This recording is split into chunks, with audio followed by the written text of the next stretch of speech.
Top foods. Number one, wild-caught salmon, right? Wild-caught seafood in general is great, but particularly wild-caught Alaskan salmon. You think about salmon, you know, they're this pink fish, and they swim upstream against the rapids, literally swimming upstream, and they can jump 10 feet out of the water. The amount of energy that they have to produce in their mitochondria in order to do that is exponential, right? They're incredibly strong.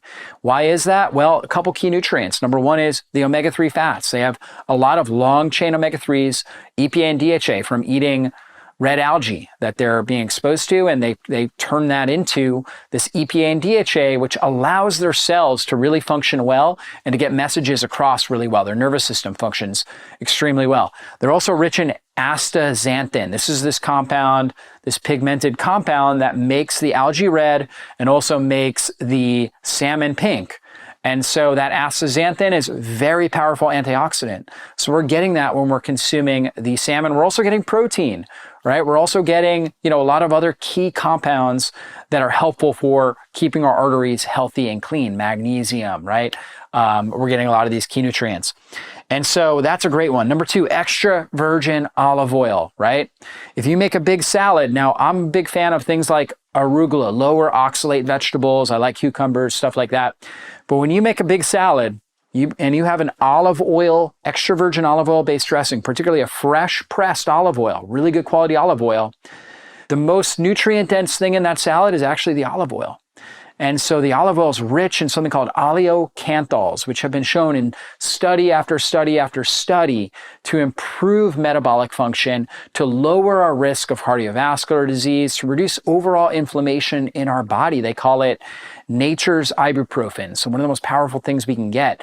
Now, if you get the cheapest olive oil on the market, you probably have very little, if any, oleocanthal. So oleocanthal, we lose it over time. So the further the olive oil is away from being pressed originally, the more we're losing it. Also, the unripe olive, the green olive, is highest in oleocanthal.